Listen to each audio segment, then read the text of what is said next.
आप सभी को नमस्कार। आप सभी का आज की इस बैठक में स्वागत है। और आज 26 यानी कि 26 सितंबर 2024 है।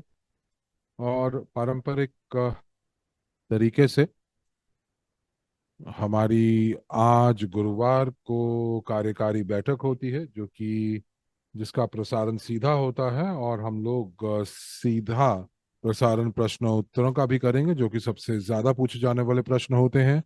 और साथ ही साथ उन प्रश्नों का भी जो भी आप मुझे चैट में पूछेंगे। तो चलिए शुरू करते हैं। अगर आपको मेरी आवाज और मेरी तस्वीर ठीक ठाक से आ रही है तो मुझे प्लस दबाकर जरूर मुझे संकेत दीजिए। और मुझे उम्मीद है कि आपने अभी तक अपनी भाषा का चुनाव कर लिया होगा, और यदि आपको कोई भी दिक्कत आ रही है उसमें तो तो मैं यहाँ पर कोशिश कर रहा हूँ कि मेरा माइक जो है वो मेरे मुंह से थोड़ा सा दूर हो जाए। यदि आप मुझे फिर भी सुन पा रहे हैं तो मुझे बताइए, तो बहुत बढ़िया।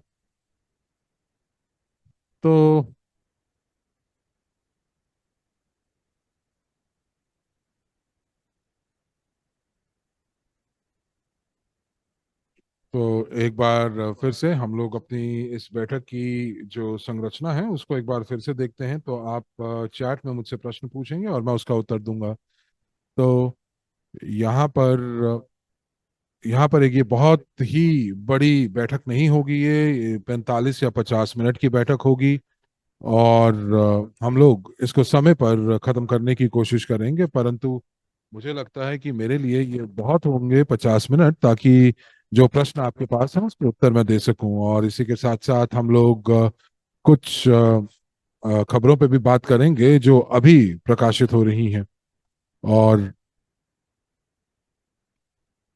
और एक अवलोकन करेंगे कुछ क्लाइंट्स के बारे में, क्योंकि आप जो हैं वो खबरों का जो है उनका अनुसरण करते हैं। तो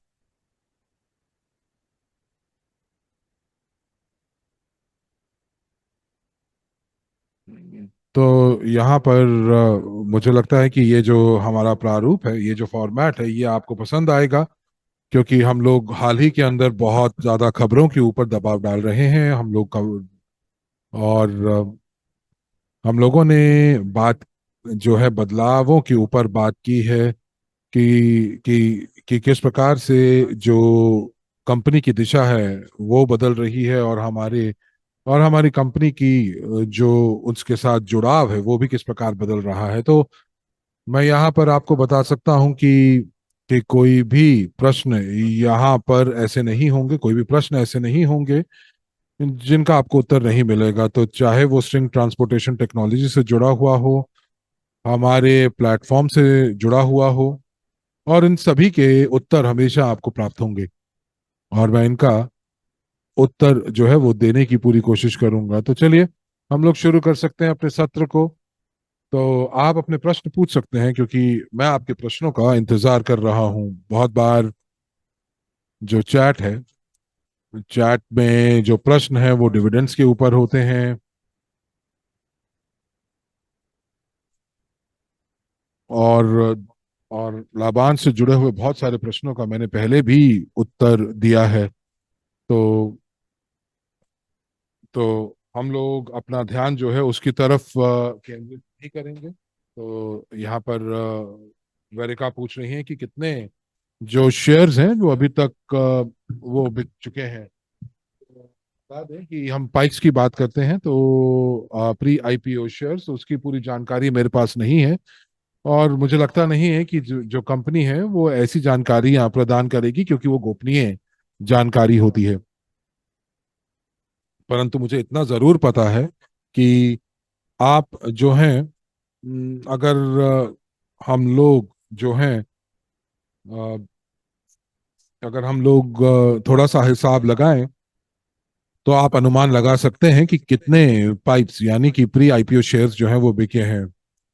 तो लेकिन आपको इस चीज का भी ध्यान रखना होगा कि जो कंपनी है, कंपनी के पास पर्याप्त फंडिंग नहीं हुई हर एक चरण के अंदर, जो और योजना के अनुसार फंडिंग प्राप्त नहीं हुई, वित्त पोषण प्राप्त नहीं हुआ। तो इसीलिए कम जो प्री आईपीओ शेयर्स हैं, जो पूर्व आईपीओ शेयर्स हैं, वो कम बिके हैं। यदि हम तुलना करें जिनकी, जो कि उन्होंने अनुमान लगाया था, कि कंपनी ने जो अनुमान लगाया था कि इतने प्री आईपीओ शेयर्स बिकेंगे, तो इसीलिए अगर आप देखेंगे तो बहुत सारे प्री आईपीओ शेयर्स जो हैं वो आपको डिस्काउंट पे जो है वो प्राप्त हो रहे हैं। तो कितने प्री आईपीओ शेयर्स जो हैं वो एक शेयर के अंदर अंदर होंगे। तो अगर हम बात करें कि कंपनी अगर एक बार तैयार हो जाती है, तो अनुमान यही है कि एक प्री आईपीओ शेयर के ऊपर आपको एक कंपनी का शेयर प्राप्त होगा। और जो परिवर्तन यानी कि कन्वर्जन रेशो है, उसका अनुपात, उसकी रेशो जो है वो 1:1, यानी कि एक के ऊपर एक ही मिलेगा। और कोई पूछ रहा है कि किस प्रारूप में डिविडेंड प्राप्त होंगे, तो क्या ये टोकन्स के रूप में प्राप्त होंगे, क्या ये नए टोकन्स के रूप में प्राप्त होगा, या पुराने टोकन्स के रूप में हमें प्राप्त होगा। देखिए, इसका मुझे कोई कोई भी मुझे इसके बारे में कोई जानकारी प्राप्त नहीं है। हाँ, इतना जरूर पता है कि डॉक्टर यूनिस्की ने 2025 तक एक कानूनी ढांचे को बनाने की बात की है। और उन्होंने कहा है कि वो जो है अपने मुनाफे को साझा करेंगे, या लाभांश के रूप में, या कैसे भी। और ये जो है उस अनुपात में होंगे जिस अनुपात में आपके पास आपने जो प्री आईपीओ शेयर की खरीदारी की है।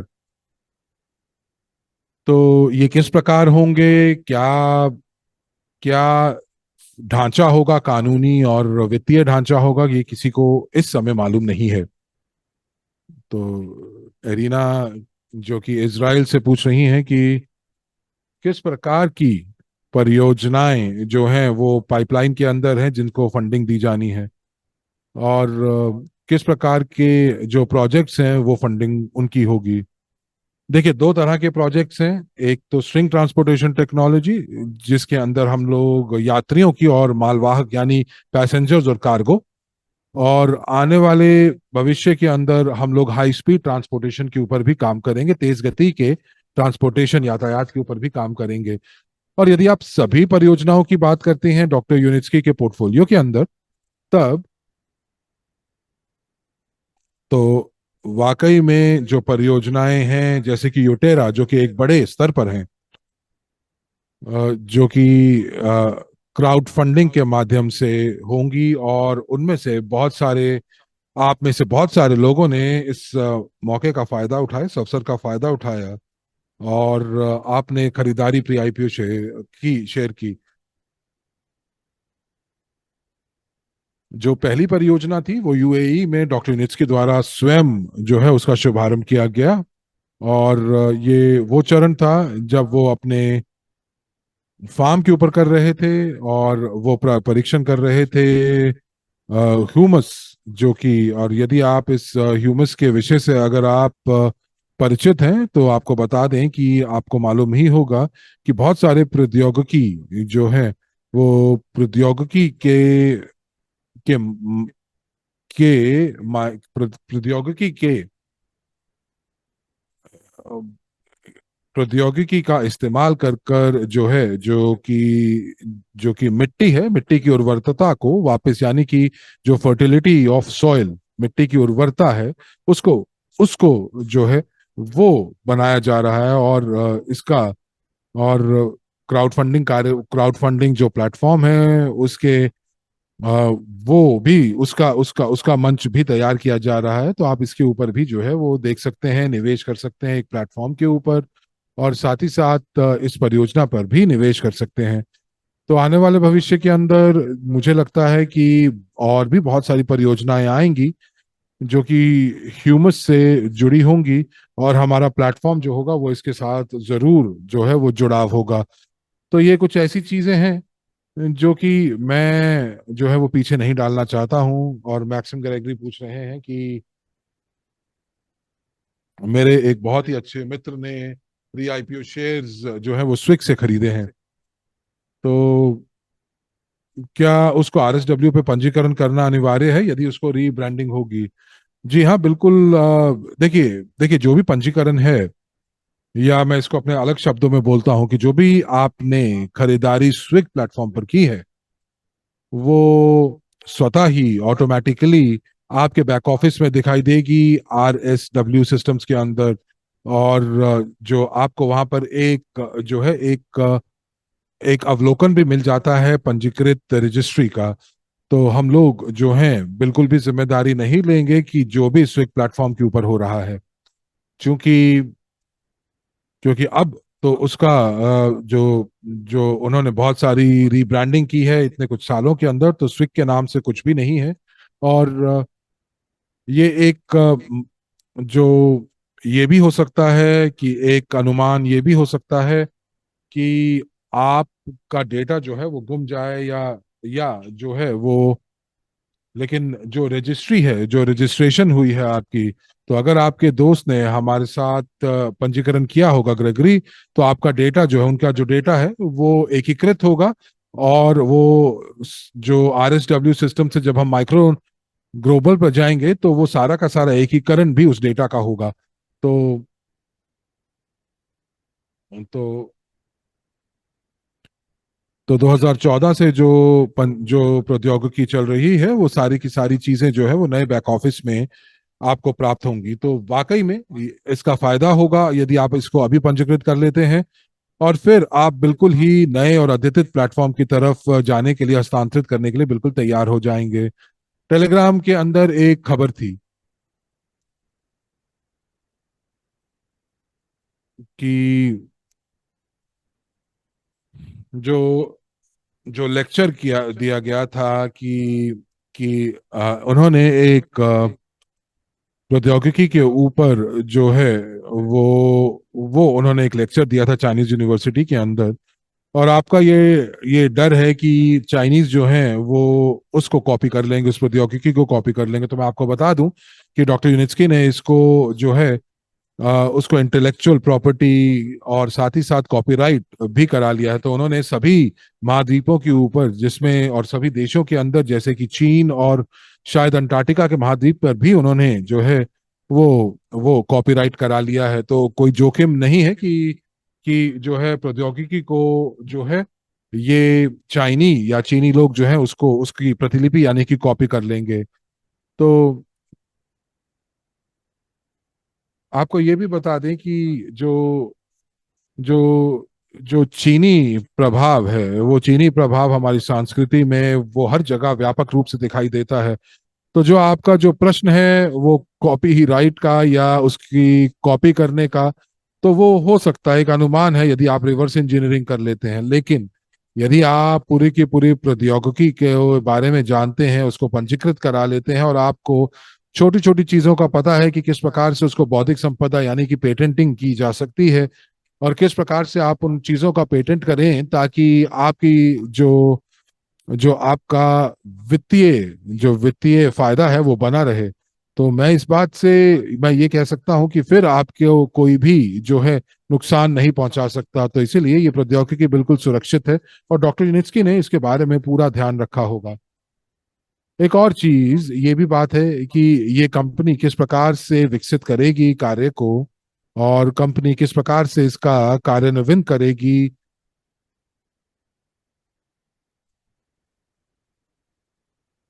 तो ये सारी की सारी चीजें जो है वो प्रतिस्पर्धियों के लिए काफी मुश्किल होगी उनको कॉपी करने का। और मैं यहाँ पर तीनों चीजों की बात कर रहा हूँ, पैसेंजर, कार्गो, और साथ ही साथ हाई स्पीड का।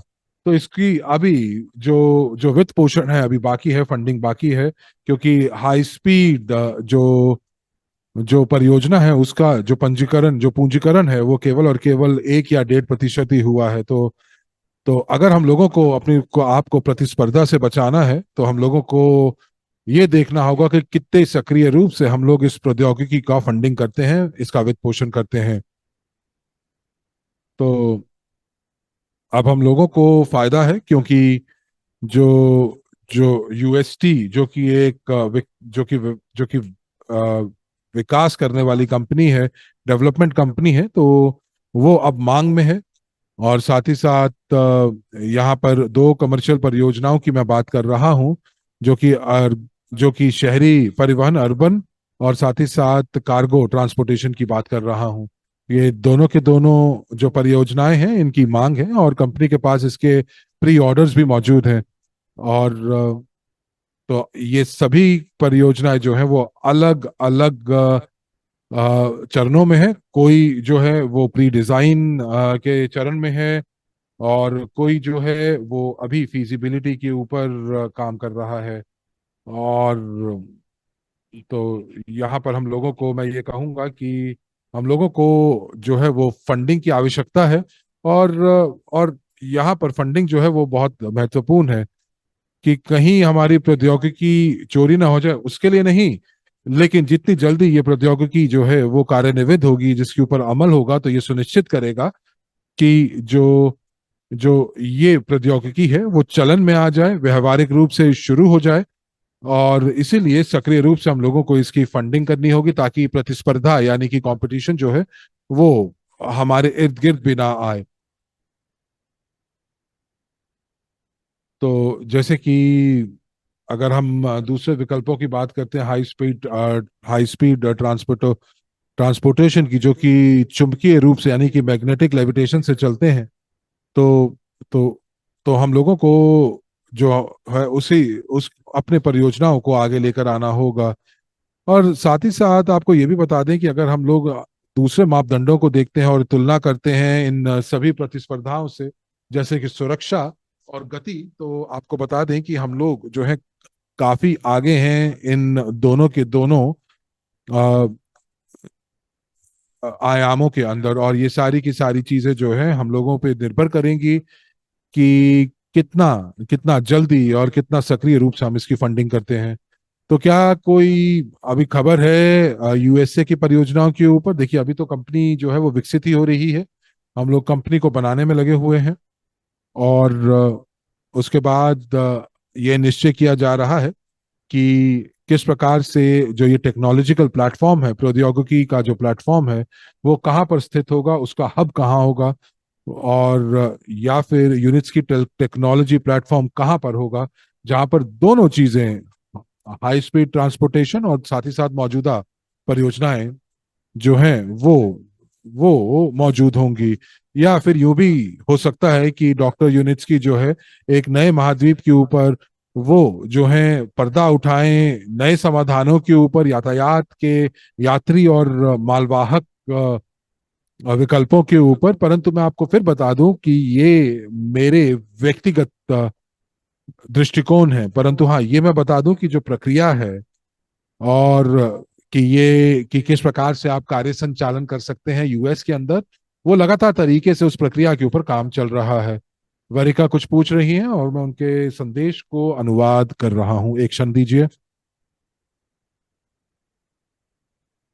क्या प्री आईपीओ शेयर्स जो है क्या वो होल्डिंग वन और होल्डिंग टू से जुड़े हैं, या होल्डिंग थ्री से शुरू हो सकते हैं?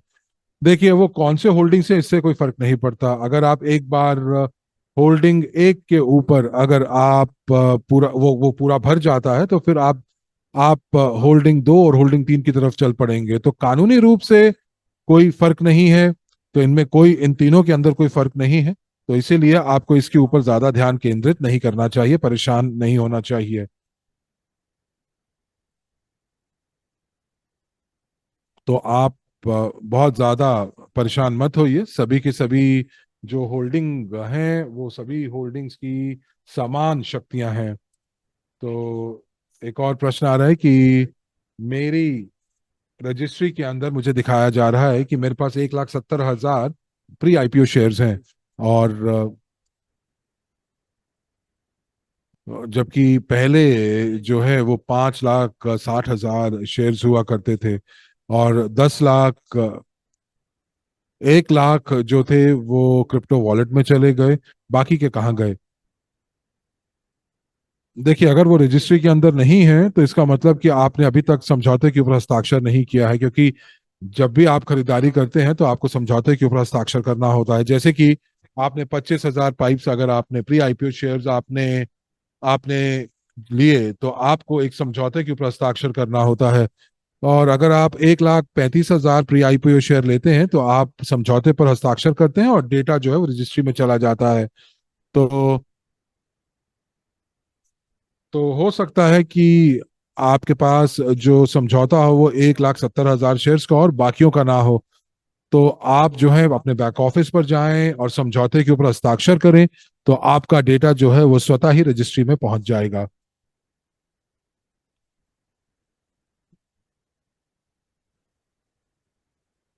तो यहाँ पर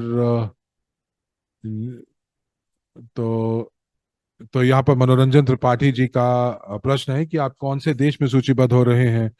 देखिए, यहाँ पर मनोरंजन जी, यहाँ पर अभी तो ये अभी बहुत शीघ्र होगा इसके बारे में बात करना कि कौन से देश में या कौन से प्रारूप में जो है वो जो लिस्टिंग होंगी, क्योंकि जो कंपनी है उस कंपनी ने अभी केवल शुरुआत ही किया है। और उन्होंने कंपनी ने अपना ब्रेक इवन पॉइंट अभी प्राप्त किया है, और शायद इस साल से वो मुनाफे में आएंगे। और हम उम्मीद करते हैं कि 2025 में भी वो मुनाफा कमाते रहेंगे। और एक बार जब आप कुछ सालों तक मुनाफा कमाते हैं तभी, और आप बढ़ोतरी दिखाते हैं, और आप बताते हैं कि आपकी आय जो है वो लगातार बढ़ती जा रही है और आपका पूंजीकरण कंपनी का बढ़ता जा रहा है, तभी आप जो है आईपीओ के लिए सूचीबद्ध होने के ऊपर बात करेंगे। और तब आप उसके बाद एक्सचेंज को और वो कौन से देश में सूचीबद्ध है उसके बाद ही आपका आपका जो जो प्रश्न है उसका उत्तर दिया जा पाएगा। यूजीनिया पूछ रही हैं कि जो 1 लाख प्री आईपीओ शेयर जो कि सीआरयू के अंदर जिनको बदला गया था उनका क्या होगा। देखिए, ये मुझे नहीं पता क्योंकि हम लोग सीआरयू से जुड़े हुए नहीं हैं। ये एक डिजिटल परिसंपत्ति है जो कि बिल्कुल दूसरे कंपनी से आ रही है। तो ये प्रश्न आपको मुझसे नहीं पूछना चाहिए, और मुझे नहीं पता कि आप किस प्रकार के हस्तांतरण की या कन्वर्जन की बात कर रहे हैं। हमारी तरफ से कोई कन्वर्जन नहीं हुआ है, ना तो यहाँ पर और ना ही स्काई वर्ल्ड के अंदर। एक और प्रश्न आ रहा है, एक क्षण दीजिए।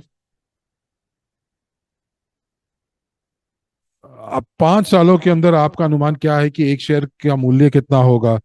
देखिए, बहुत बहुत धन्यवाद, प्रश्न है बहुत ही दिलचस्प प्रश्न है ये। और ये जो प्रश्न है ये आप सोचने के लिए ये आपको मजबूर करता है।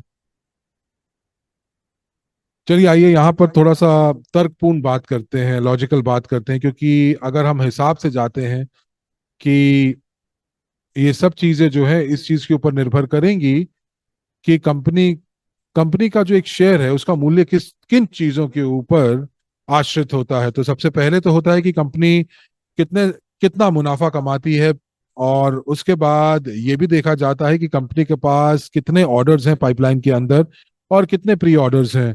और तब तक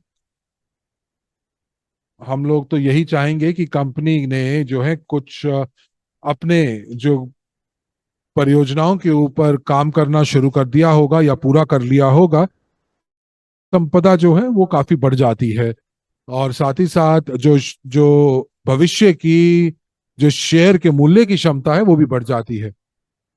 तो चलिए थोड़ा सी गणना करते हैं कि 5 साल के अंदर अगर कंपनी दर्जनों परियोजनाओं के ऊपर काम करती है और साथ ही साथ निर्माण का कार्य भी करती है, तो ये व्यवहारिक है कि जो भविष्य में जो शेयर मूल्य है वो बढ़ेगा। या एक और पर्यावेश देखते हैं कि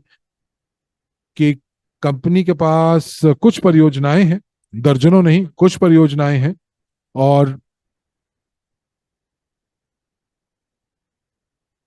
और साथ ही साथ दर्जनों और परियोजनाएं होंगी जो कि समझौते के अंदर होंगी, लेकिन इनको पूरा करने के लिए 5-10 साल लग सकते हैं, तो इससे भी पूंजीकरण के ऊपर प्रभाव पड़ेगा। परंतु यदि आप मुझसे पूछें कि मेरा अनुमान क्या है, तो एक बहुत ही सरल तरीका है कि इस चीज को आप कैसे समझ सकते हैं कि कंपनी किस प्रकार मुनाफा कमाती है। तो कंपनी ने जो है ब्रेक इवन किस प्रकार से प्राप्त किया है, और कंपनी जो है 2025 में मुनाफा कहाँ से कमाएगी, ये बहुत सरल है। तो जैसे कंपनी के पास इस समय 50 अलग अलग परियोजनाएं हैं, पर अलग अलग ऑर्डर्स हैं, क्योंकि यूएससी कंपनी के जो हमारे सहभागी हैं जब वो कमर्शियल परियोजनाओं की बात करते हैं तो उन्होंने बताया कि लोगों की जो दिलचस्पी है वो काफी ज्यादा है इन परियोजनाओं के अंदर, इन प्री ऑर्डर्स के अंदर।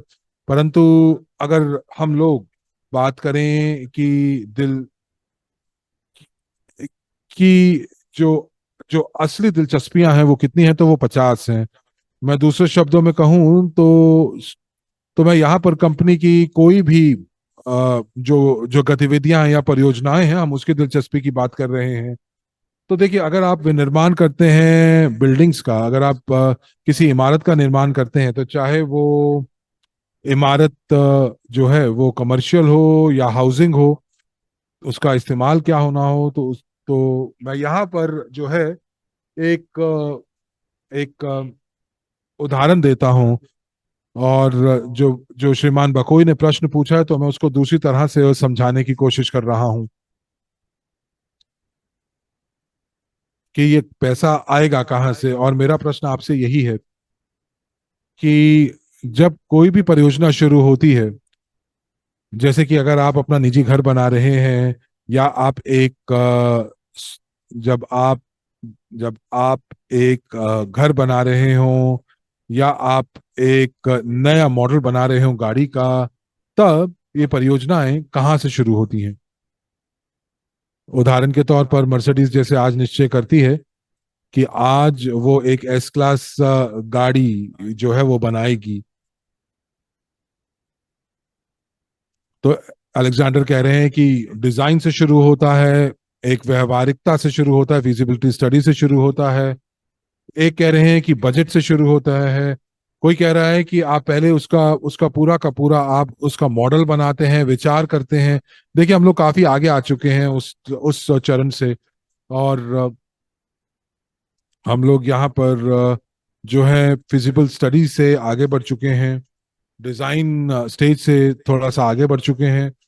तो तो आप जो है मास्टर प्लान के ऊपर बात कर रहे हैं। तो इस समय अगर हम लोग ये सारी चीजों को देखते हैं, तो कंपनी जो है, और अब मैं यहाँ पर जो है मैं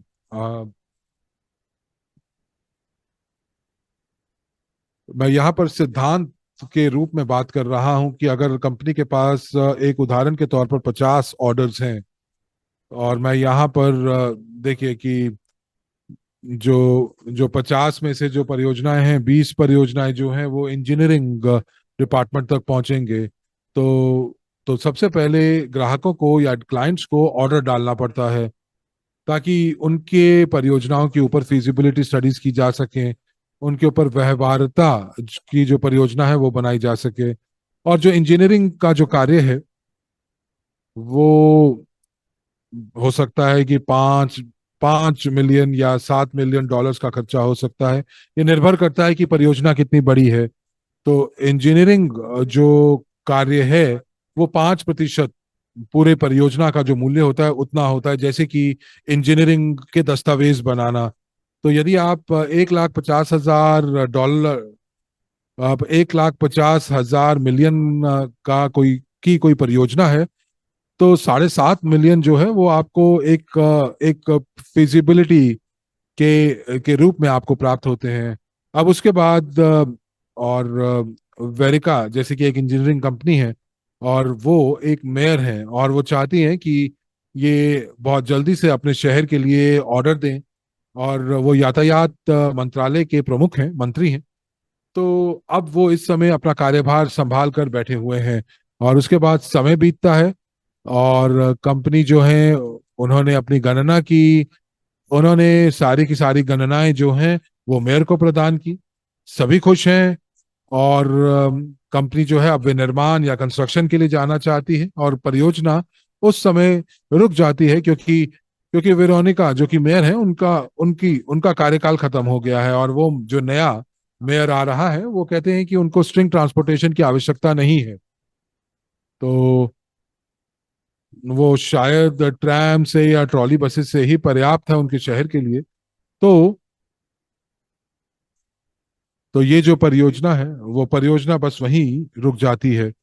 परंतु इस केस के अंदर क्या कंपनी जो है, जो इंजीनियरिंग कंपनी है, उनको फायदा होगा या नुकसान होगा?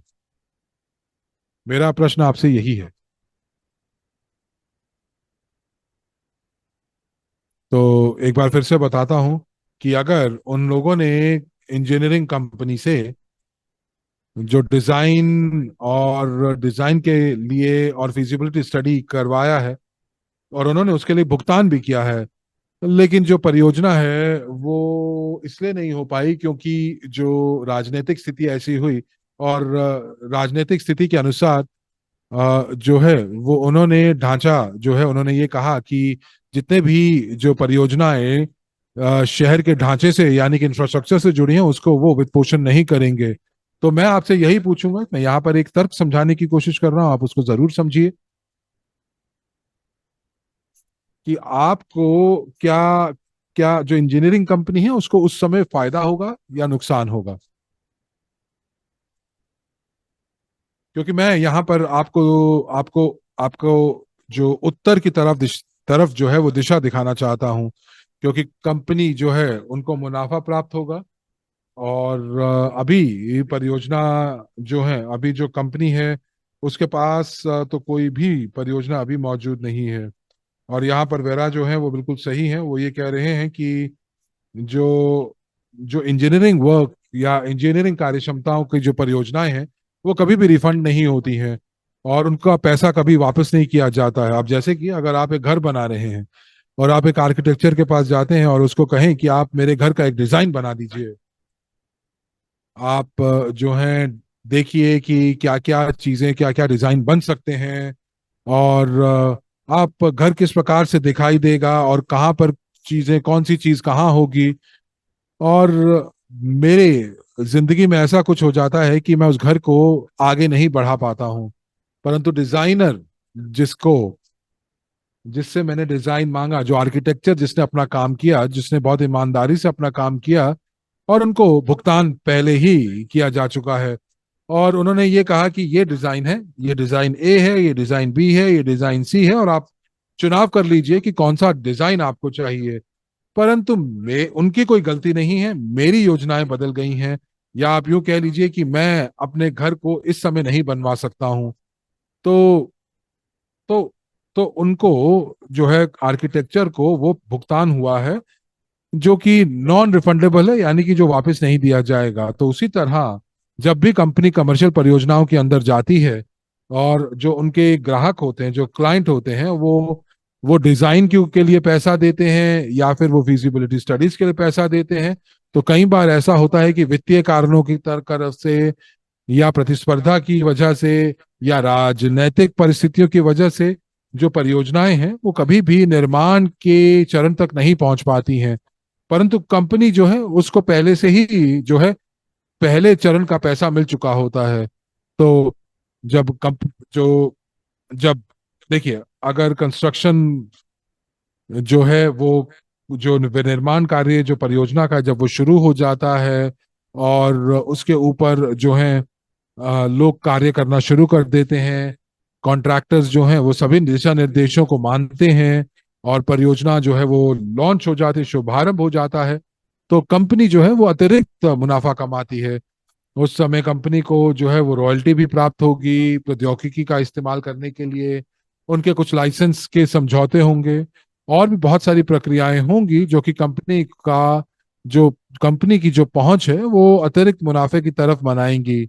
अब जैसे कि उदाहरण के तौर पर 2024 में 50 परियोजनाओं में से यदि 15 परियोजनाएं भी जिनके ऊपर डिजाइन का कार्य किया गया या फिजिबिलिटी स्टडीज की जाए, तो कंपनी के पास कुछ कुछ मुनाफा आएगा, ताकि वो अपने कार्य संचालन की जो जो खर्चा है वो उसको पूरा कर सके, जैसे कि ऑफिस का किराया, या जो भी खर्चा हुआ परियोजना के ऊपर उसको पूरा कर सके, क्योंकि मुनाफा जो जो इस चरण में हुआ है वो पर्याप्त होगा। और कंपनी जो है वो इस समय अपने आत्मनिर्भर के बिंदु पर पहुंच चुकी है, यानी कि अपने ब्रेक इवन के बिंदु पर पहुंच चुकी है। तो तो डॉक्टर यूनिट्स की जो है वो मुनाफे से कोशिश करेंगे कि वो प्रमाणीकरण की तरफ जाएं, नए रोलिंग स्टॉक का विकास करें। तो हम लोगों को ये समझना होगा कि यदि अगर कंपनी जो है वो आत्मनिर्भर के चरण तक पहुंच जाती है या मुनाफे पर पहुंच जाती है, तो इसका मतलब ये नहीं है कि कंपनी को क्राउड फंडिंग से पैसे की आवश्यकता नहीं होगी, क्योंकि ये जो पैसा होगा वो पैसा जो है उसकी गतिशीलता, या उसको वहां डाला जाएगा जहां पर उसका इस्तेमाल किया जा सकेगा, जैसे कि नवोन्मेष के तरीकों में या फिर नवाचार के तरीकों में। आपने जरूर देखा होगा कि जब भी डॉक्टर यूनिवर्सिटी कुछ नया डालते हैं या कुछ अपग्रेड करते हैं अपने समाधानों को, तो आपको ये समझना होगा कि ये जो मुनाफा है ये कहाँ से आएगा। और आपको ये भी समझना होगा कि ये जो मुनाफा आ रहा है इसका मतलब ये नहीं है कि कंपनी को फंडिंग की आवश्यकता नहीं है, बिल्कुल है। क्योंकि जो दूसरी परियोजनाएं हैं, जो छोटी छोटी परियोजनाएं हैं जो कि रोलिंग स्टॉक से जुड़ी हुई हैं, या जो बेहतरी से जुड़ी हुई हैं, या जो ढांचों से जुड़ी हुई हैं, उनके उनके आधुनिकीकरण से जुड़ी हुई हैं, उन सभी परियोजनाओं की फंडिंग की अभी आवश्यकता है।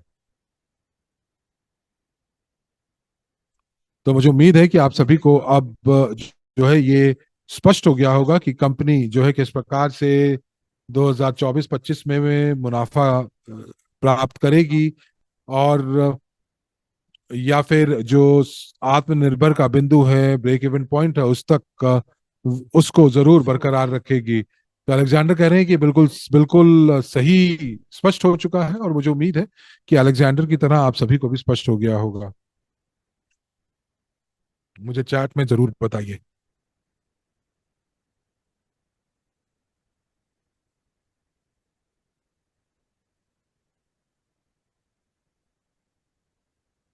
तो मुझे प्लस दिखाई दे रहे हैं और लोग लिख रहे हैं कि ये बिल्कुल स्पष्ट है। तो मुझे उम्मीद है कि ये चीजें आपको समझ में आ गई होंगी और चीजें स्पष्ट भी हो गई होंगी। और अब मैं पिछले प्रश्नों की तरफ जाऊंगा, मुझे एक क्षण दीजिए। हमारे पास बहुत कम समय बचा है। इस प्रश्न का मैं उत्तर दे चुका हूं और आगे बढ़ते हैं।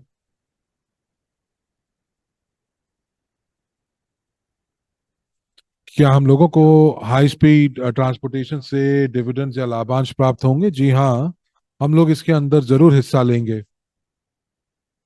हम लोग हाई स्पीड ट्रांसपोर्टेशन की जो इक्विटी है उसके अंदर जरूर हिस्सा लेंगे, क्योंकि जैसा कि मैंने कहा कि निवेश के पूर्ण काल के अंदर जब हम स्ट्रिंग ट्रांसपोर्टेशन की बात करते हैं तो 1.5% से ज्यादा जो है वो हाई स्पीड के अंदर निवेश नहीं किया गया।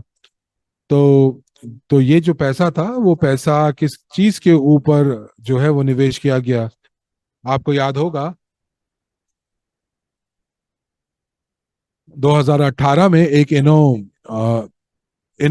ट्रांस करके एक एक्सपो हुआ था, और उस एक्सपो के अंदर जो है उस मेले के अंदर हम लोगों ने जो है वो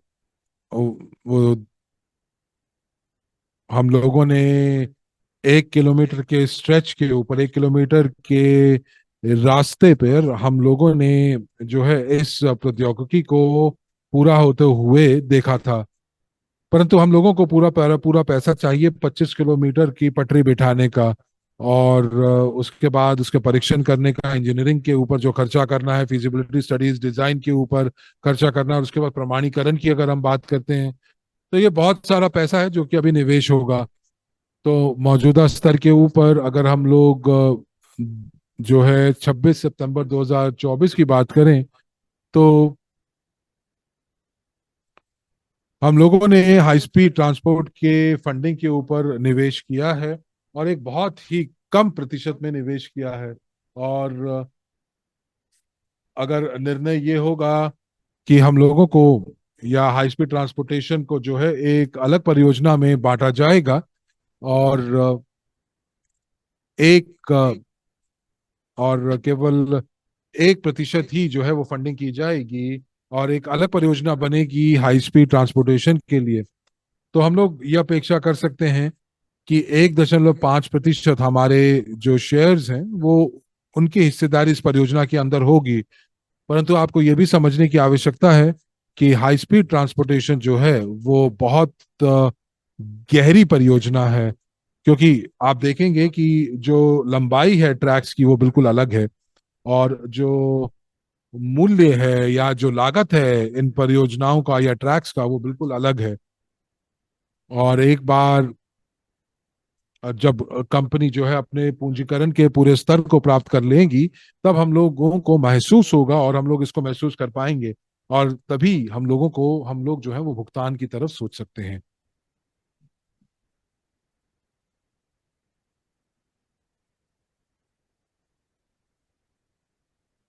मुझे एक क्षण दीजिए।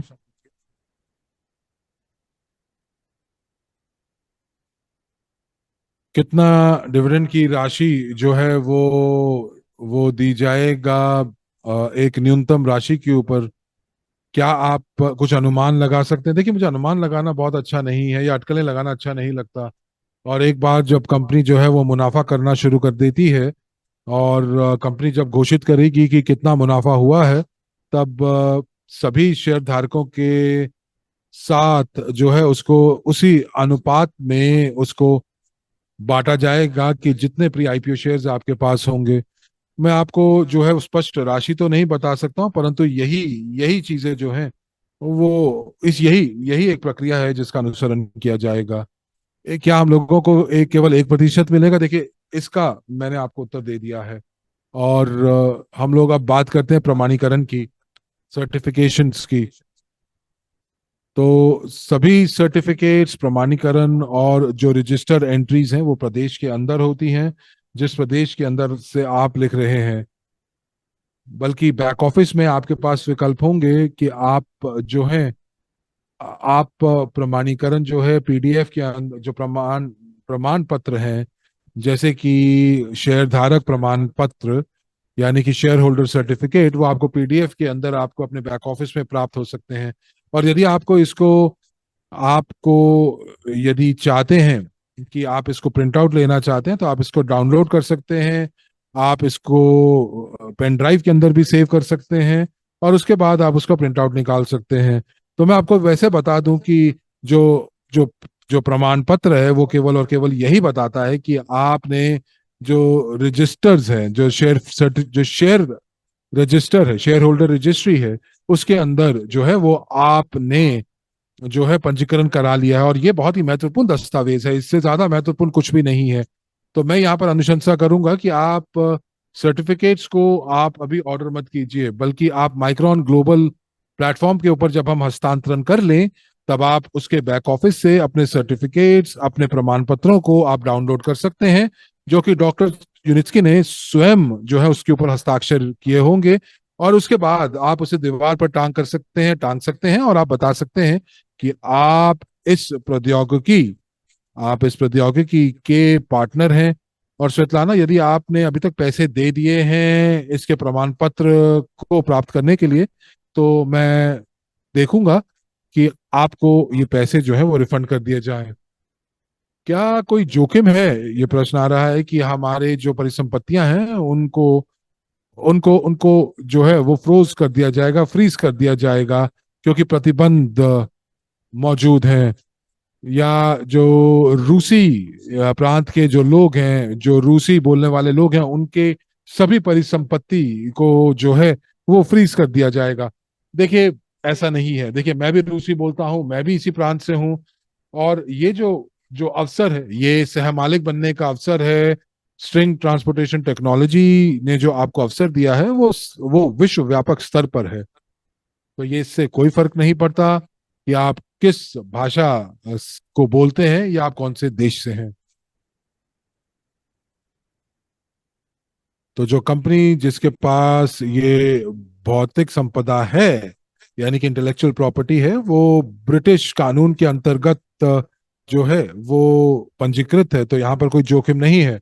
तो कंपनी जो है वो किसी भी प्रकार के जो जो कानून है उनका उल्लंघन नहीं करती है, या वो लक्ष्मण रेखा को जो है वो वो पार नहीं करती है। लेकिन हम लोग बहुत ही अनिश्चित काल में रहते हैं, तो आपको कुछ नहीं पता कि क्या होने वाला। आपको नहीं पता था कि जो महामारी है कोविड की, वो 2 साल तक रहेगी, या मिडिल ईस्ट में या पश्चिमी यूरोप में किस प्रकार युद्ध का माहौल बन जाएगा। तो मुझे लगता है कि हमें इस समय सिर्फ और केवल इस चीज में खुशी होनी चाहिए कि स्ट्रिंग ट्रांसपोर्टेशन टेक्नोलॉजी के सह मालिक हम लोग हैं। और कुछ हद तक जो है विविधता भी प्राप्त है। और ये प्रौद्योगिकी जो है वो संरक्षण में है, सुरक्षित है, क्योंकि हम लोगों ने इस प्रौद्योगिकी का प्रमाणीकरण किया है। और साथ ही साथ पूर्वी यूरोप के अंदर हमारे पास जो है R&D सेंटर है, यूएई में भी R&D सेंटर है, और बहुत जल्दी यूनाइटेड स्टेट्स में भी एक R&D सेंटर होगा। और हमारे लिए जो विविधता है हमारे उत्पादों की और जो प्रौद्योगिकी की, टेक्नोलॉजीज की, मुझे लगता है कि एक बहुत अच्छी बात है। और यही सबसे बड़ा फायदा है प्रौद्योगिकी का, कि आप उनको जो है अलग अलग देशों पर जाकर इनको दिखा सकते हैं, जैसे कि यूएई के अंदर। और ये यूएई जो है वो अरेबियन महाद्वीप के अंदर आता है, बेलारूस रूसी रूसी महाद्वीप के पास है। और जो जो अमेरिका है वो एक अलग महाद्वीप है, उत्तरी महाद्वीप है। तो तो हमारे पास वाकई में एक एक फायदा है जो कि हम लोगों को प्राप्त हो रहा है। और हम लोगों को फायदा भी मिल रहा है, क्योंकि हमारे पास विविधता भी मौजूद है। तो जब मैं यहाँ पर उत्तरी अमेरिका की बात करता हूँ, तो आप केवल ये मत सोच कि मैं उत्तरी अमेरिका की बात कर रहा हूँ, बल्कि मैं उत्तरी और दक्षिण दोनों अमेरिका की जो है वो बात कर रहा हूँ। तो सरगी पूछ रहे हैं कि क्या कोई गारंटी है इस चीज की। देखिए, कोई भी आपको जो है वो किसी भी चीज के ऊपर गारंटी नहीं दे सकता है। तो यदि कोई आपको बोलता है कि कोई गारंटी प्राप्त होती है, तो वो झूठ बोल रहे हैं, क्योंकि हम लोग जो हैं वो हम लोगों ने रूसी समय देखा है। और जो CIS देशों से हैं उनको सभी हम सोवियत काल से हैं। और जो हमारे स्टेट बैंक के अंदर जो डिपॉजिट्स थे वो सबसे सुरक्षित थे, परंतु फिर एक ही रात के अंदर सभी के डिपॉजिट्स जो थे वो गायब हो गए। सबसे बड़ी कंपनी थी। और बड़ी बड़ी कंपनियों की अगर हम बात करें तो वो भी गायब हो जाती हैं, और कंपनियों के बिलियन डॉलर्स की परिसंपत्तियां होती हैं। तो यहाँ पर तो कोई गारंटी तो कोई है नहीं। और हाँ, आप कुछ विविधता कर सकते हैं अपने निवेश के अंदर। और साथ ही साथ आप जो है, आपके पास एक क्रिप्टो परियोजना है। और जो तो आपको कुछ डरना नहीं चाहिए, क्योंकि आपकी जो परिसंपत्ति है वो क्रिप्टो में भी परिवर्तित होगी आगे चलकर। तो मुझे लगता है कि आपको अभी वाकई में बहुत ज्यादा चिंता नहीं करनी चाहिए। और केवल अगर आप मुझसे पूछें कि गारंटी की अगर हम बात करें, तो मैं आपको बता दूं कि केवल और केवल मौत ही गारंटेड है। और और यहाँ पर सारी की सारी चीजें जो हैं वो वो वाकई में जो है कोई भी चीज गारंटी नहीं, उसकी गारंटी नहीं दी जा सकती है। आप केवल अपनी परिसंपत्तियों को विविधता प्रदान कर सकते हैं, बस। तो और कौन से प्रश्न हैं हमारे पास?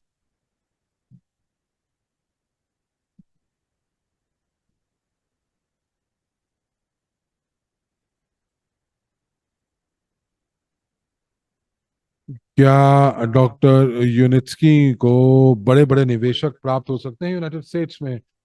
बिल्कुल मिल सकते हैं। और मैं आपको बता दूं कि जो एक कानूनी फ्रेमवर्क जो यूनाइटेड स्टेट्स में जिसको लागू किया जाएगा, तो सिद्धांत के तौर पर वो इस प्रकार से बनाया जाएगा, उसका निर्माण इस प्रकार बनाया जाएगा कि जो बड़े निवेशक हैं वो इस परियोजना के अंदर निवेश कर सकें। और हम लोग यहाँ पर जिस परियोजना की बात कर रहे हैं वो हाई स्पीड परियोजना है। तो तैयार रहिए।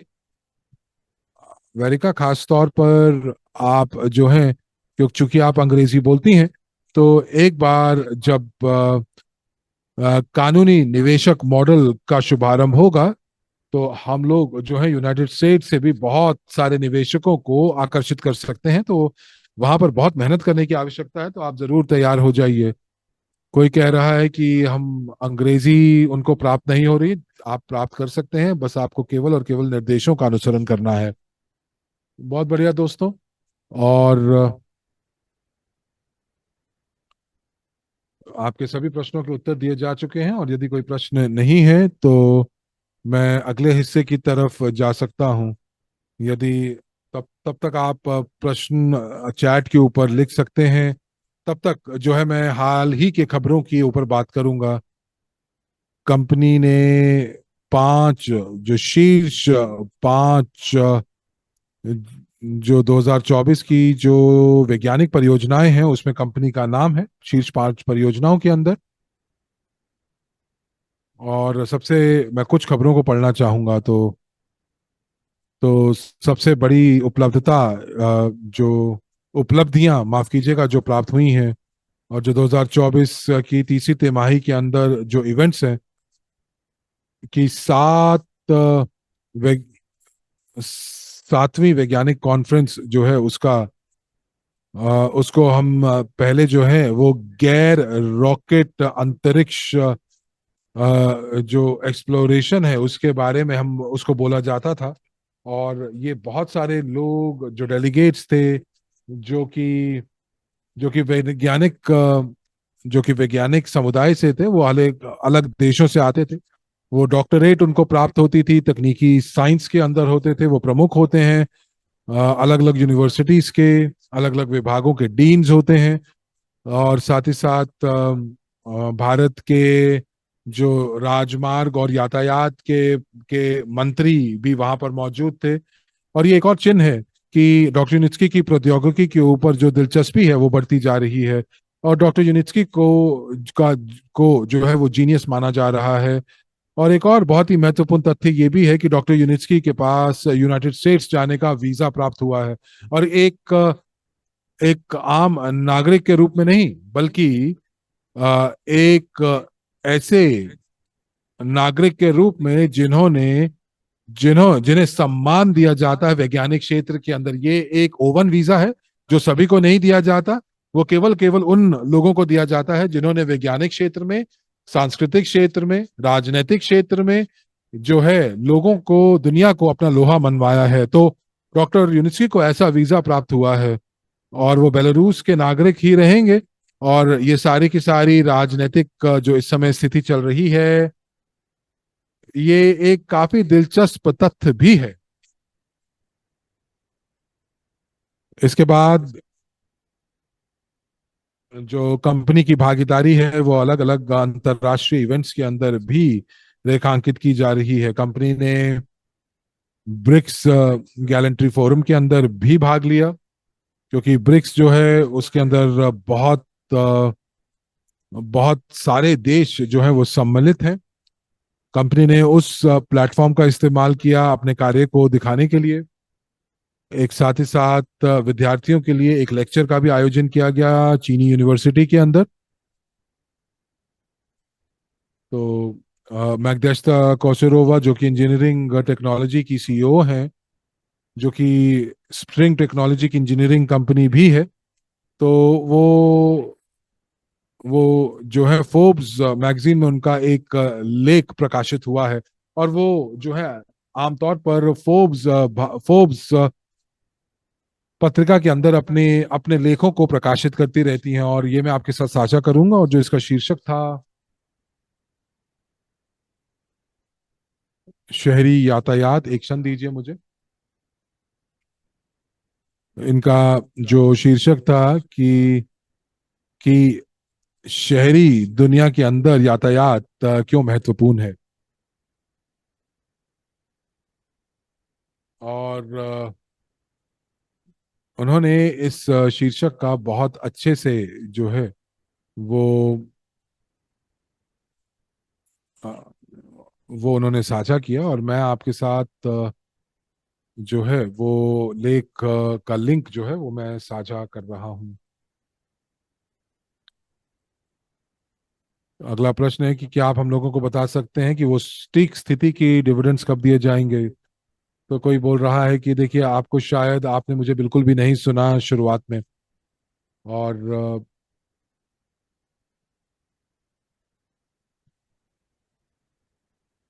अगर आपने मुझे सुबह यानी आपने शुरू से सुना होता तो आप शायद मुझसे ये प्रश्न नहीं पूछते। मैं यहाँ पर किसी को मैं जो है वो बार बार बोलना नहीं चाहता हूँ।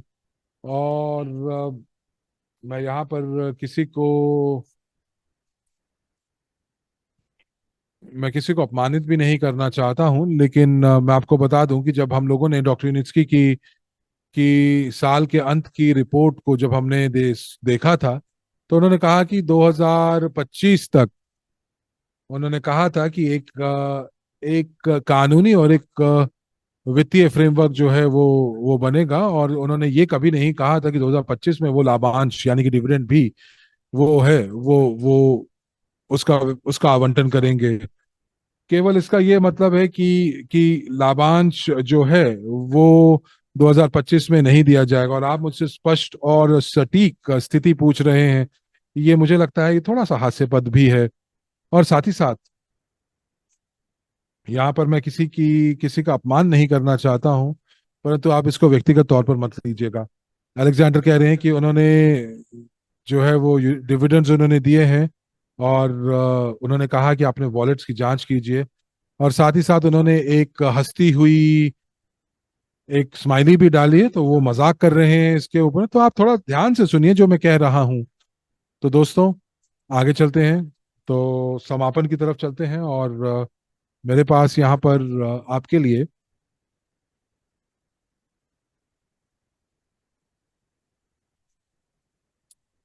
एक बहुत ही दिलचस्प खबर है हमारी सक्रिय भागीदारी के लिए, और साथ ही साथ नए प्लेटफॉर्म और नए वेबसाइट के हस्तांतरण की तरफ। तो वेरिका जो है उन्होंने एक और टिप्पणी की है कि जीटीए ने ये कहा कि डिविडेंड्स जो हैं वो 2025 में देने की योजना है, यदि 40% मुनाफा जो है वो प्राप्त किया जा सकता है। बिल्कुल ठीक बात है, जैसा कि मैंने आपको कहा। तो जो डिविडेंड्स हैं, जो लाभांश हैं, वो तभी दिए जाएंगे जब कुछ सूचक या कुछ परिस्थितियां जो हैं वो पूरी होंगी। तो तो आप बहुत आगे मत जाइए, और बहुत ज्यादा, जैसे कहते हैं ना, कि बहुत ज्यादा मत सोचिए इसके ऊपर। तो केवल और केवल प्रवाह के साथ चलिए। लेकिन जो चीजें मैं यहाँ पर जो जो देख रहा हूँ, और वो ये है कि डॉक्टर यूनिस्की जो इस कंपनी को दिशा प्रदान कर रहे हैं, वो यहीं पर वो बिल्कुल सही है। तो जो घोषणा है, और जो जो घोषणा जो है, वो सारी की सारी चीजें आपको हम लोगों ने पहले भी बताई हैं। डॉक्टर यूनिस्की जो है वो हमेशा केवल तभी पैसों की बात करते हैं जब वो पूर्ण रूप से निश्चित होते हैं। देखिए, चीजें बदल सकती हैं, और हम लोगों को उनका अनुकूलन करना चाहिए, उससे अडेप्ट करना चाहिए। और यदि आप मेरी भाषा, मेरे अगर सब लेक्चर्स को या मेरे जो सत्रों का आप अनुसरण करते हैं, तो आपको पता होगा कि मैं क्या बात कर रहा हूँ। तो एक और बहुत ही दिलचस्प टिप्पणी थी जिसको मैं लेना चाह रहा हूँ। एक व्यक्ति ने ये लिखा कि, एक क्षण दीजिए, इस प्रश्न को भी मैं देखता हूँ।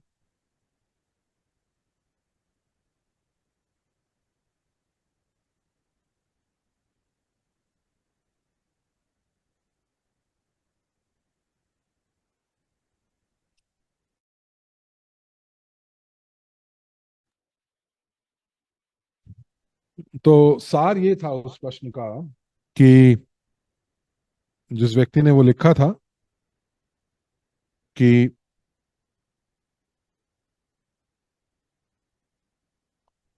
2023 में जो आप कह रहे हैं कि कंपनी ने जो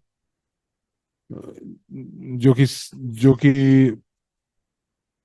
आत्मनिर्भरता का बिंदु प्राप्त किया है, तो ये आप कैसे कह पा रहे हैं?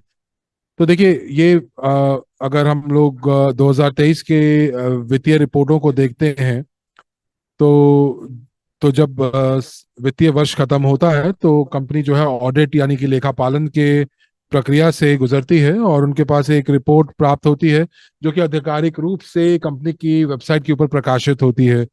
और उसके अंदर 2023 की पूरी की वित्तीय प्रदर्शन, कंपनी का वित्तीय प्रदर्शन, उसके बारे में जानकारी दी जाती है। तो 2023 में जो था वो कंपनी का जो निर्भरता का जो बिंदु था वो प्राप्त हुआ था, और ये हमने वित्तीय रिपोर्ट्स में देखा था। तो 2024 और 2025 में हम देखेंगे कि किस प्रकार के वित्तीय नतीजे निकलते हैं। और हम लोगों को ये भी नहीं भूलना चाहिए कि जो ग्रुप कंपनीज है, जो कंपनियों का जो समूह है जो कि स्ट्रिंग ट्रांसपोर्टेशन टेक्नोलॉजी से जुड़ी हुई हैं, उनके अंदर केवल और केवल स्ट्रिंग ट्रांसपोर्टेशन टेक्नोलॉजी की जॉइंट स्टॉक कंपनी भी मौजूद नहीं है, बल्कि दूसरे मार्केटिंग कंपनियां भी मौजूद हैं जो कि वित्तीय प्रक्रिया और साथ ही साथ पूंजीकरण का भी हिस्सा है। तो मुनाफे जो हैं वो केवल और केवल इंजीनियरिंग कंपनी से नहीं आते, और भी कंपनियों से भी आते हैं। तो हम लोग यहीं पर समापन की तरफ चलते हैं। तो कितने किलोमीटर जो हैं वो जो हैं वो अभी तक जिसका भुगतान किया जा चुका है, तो ये एक गोपनीय जानकारी है। और कंपनी के पास अभी कितनी परियोजनाएं हैं, और कंपनी जो है वो एनडीए पर हस्ताक्षर करती है, गैर प्रकटीकरण समझौते के ऊपर हस्ताक्षर करती है। और कोई भी कंपनी जो है इतनी गोपनीय जानकारी कभी नहीं देती है, अपनी मंशाओं को साझा नहीं करती है। तो ये जो जानकारी, और यदि मुझे अगर बहुत अच्छे से मालूम भी होता तो मैं आपको नहीं बता सकता था। तो यदि हम खबरों की बात करें तो आने वाले भविष्य के अंदर हमारा जो कार्य है वो है, सितंबर को हम लोग समापन करेंगे। शनिवार को एक प्रस्तुतिकरण होगा, और इसीलिए मैं चाहूंगा कि अब आप क्राउड फंडिंग के निवेश के लिए आप सक्रिय हो जाएं, उस क्षेत्र में सक्रिय हो जाएं। तो आप लोग जो है नए लोगों को लेकर आए, और अब ये बिल्कुल सही समय है नए लोगों को हमारे साथ जोड़ने का, क्योंकि बहुत जल्दी जो है गाड़ी निकल जाएगी, हम बहुत गति पर चल रहे हैं। और हम लोग एक क्राउड फंडिंग प्लेटफॉर्म के पार्टनर्स के रूप में हम लोग जो है सक्रिय रूप से जो है हम लोग वित्त पोषण करने की कोशिश कर रहे हैं। और यदि हम लोग चाहते हैं कि एक एक बड़े स्तर के ऊपर हम लोग कंपनी का साथ दें, सक्रिय रूप से कार्य करें, कंपनी के साथ कार्य करें, तो आप लोग शनिवार को 8:30 बजे प्रस्तुतिकरण के लिए नए लोगों को लेकर आए, क्योंकि ये जो प्रस्तुतिकरण है शनिवार के, ये नए लोगों के लिए होते हैं। और हफ्ते के पहले अक्टूबर के पहले हफ्ते के अंदर मैं आपको डिजाइन से, अपने वेबसाइट के डिजाइन से अवगत कराऊंगा। और मैं आपको बैक ऑफिस का भी जो डिजाइन है वो भी प्रस्तुत करूंगा, और नए मार्केटिंग प्लान, विपणन योजना के बारे में भी बताऊंगा, और जो शायद आपको आश्चर्यचकित कर सकता है और आपके रूम भी खड़े कर सकता है। और आप काफी खुश होंगे कि आप इस प्लेटफॉर्म के साथ जुड़े हुए हैं, क्योंकि ये मदद करेगा कि आप अपने कैरियर को आने वाले भविष्य में बहुत अच्छे से विकसित कर सकते हैं। तो आप आने वाले अक्टूबर में आप अपने प्रदेश में आधिकारिक हमारे जो हैं वो प्रतिनिधि होंगे, प्रतिनिधित्व करेंगे। और इसीलिए आपको आज से ज्यादा सक्रिय होना होगा, क्योंकि हम लोग आपको वाकई में एक कॉरपोरेट कैरियर जो है वो प्रस्तुत करेंगे, प्रदान करेंगे। तो नए प्लेटफॉर्म को लेकर, उसकी जानकारी को लेकर, तो वो सारी की सारी जानकारी आपको अक्टूबर में प्राप्त होगी। और ये जो बैठक है ये यूट्यूब पर प्रकाशित नहीं होगी। हम एक खास पंजीकरण समूह बनाएंगे, और हमारे पास जो है वो हमारे पास अनुभव है कि किस प्रकार से हम लोग बंद कमरों की बैठकें करते हैं। और मेरा कहने का मतलब यही है कि आपको ये जानकारी तभी प्राप्त होगी जब भी आप उसका हिस्सा होंगे। हम बाद में इस बैठक को आप जो हैं वो यूट्यूब पर प्राप्त नहीं कर पाएंगे, सार्वजनिक नहीं कर पाएंगे, क्योंकि मैं इस बैठक के अंदर जो है वो अंदरूनी जानकारी आपको प्रस्तुत करूंगा कि किस प्रकार से आपकी वेबसाइट दिखाई देगी, बैकसाइट दिखाई देगी, मार्केटिंग योजना दिखाई देगी, विपणन योजना दिखाई देगी। तो जब आप बंद बैठक के लिए आप जब हस्ताक्षर करेंगे, तो आप गैर प्रकटीकरण समझौता एनडीए के ऊपर भी, नॉन डिस्क्लोजर के ऊपर भी आप हस्ताक्षर करेंगे, और आप जो हैं वो सक्रिय पार्टनर्स का हिस्सा बनेंगे। तो ये जो बैठकें हैं वो हमारे सक्रिय पार्टनर्स के लिए होंगी। तो दोस्तों, आइए, जो सितंबर का महीना है वो एक बड़ी बड़ी गतिविधि के साथ बंद करते हैं। 5 दिन अभी बचे हैं। हम लोगों को निवेश के मापदंडों को ऊपर उठाना होगा, और महीने के अंत तक जो है उनको ऊपर ले जाना होगा। और नए लोगों को आप जो है शनिवार की बैठक से जोड़ें। आप यदि उनको इनको आप निमंत्रण देंगे और आप अगर उनके साथ काम करेंगे, और आप अगर एक अच्छी बिक्री कर पाएंगे, अगर आप एक अच्छे सेल्स के व्यक्ति होंगे, तो हम लोग एक अच्छा प्लेटफॉर्म बना पाएंगे, निर्माण कर पाएंगे। तो अब यहाँ पर हम लोग आपसे विदा ले देंगे, समापन करेंगे।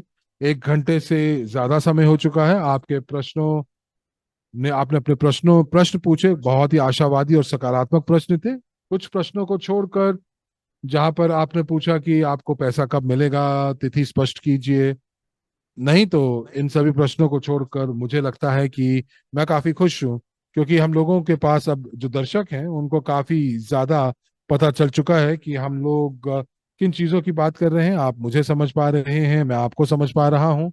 और यही है, हम लोगों को, हमारे समुदाय को एक मिलकर एक बहुत ही सुदृढ़ दिशा में लेकर जाएगा। और हम लोग पूर्ण हैं, हम लोग पर्याप्त हैं अपने लिए। हम लोग ये बता पाएंगे लोगों को कि जिस विचारधारा के साथ हम जुड़ रहे हैं या उनके ऊपर चल रहे हैं, उसको एक समय के बाद आप नहीं रोक पाएंगे, और वो आपकी आधुनिक जिंदगी का बहुत बड़ा हिस्सा बनेंगे। तो बहुत बहुत धन्यवाद आप सभी का। आप लोग एक बहुत अच्छा फीडबैक दे रहे हैं, आप मुझे धन्यवाद दे रहे हैं, और मैं भी आपको धन्यवाद देता हूं। तो हम लोग आपको जो है 8:30 बजे शनिवार को मिलेंगे। ये प्रस्तुतिकरण 28 सितंबर 2024 को होगा। और अभी हम लोगों ने इस बैठक के अंदर क्राउड फंडिंग मॉडल के ऊपर बात की, और साथ ही साथ हम लोगों ने वित्त पोषण के मॉडल की भी बात की। तो आप सकारात्मक रहिए, और मैं आशा करता हूं कि आप जो है आज कल और परसों बहुत काम करेंगे, और शनिवार की बैठक के लिए आप लोगों को जरूर, नए लोगों को जरूर आमंत्रित करेंगे। बहुत बहुत धन्यवाद आपका। और इसी के साथ हम हिंदी कक्ष से भी आपसे विदा लेते हैं। बहुत बहुत धन्यवाद जुड़ने के लिए। आशा करते हैं कि आने वाला समय आपके लिए बहुत सकारात्मक रहेगा और खुशियों से भरा होगा। इसी के साथ हम लोग आपसे विदा लेते हैं।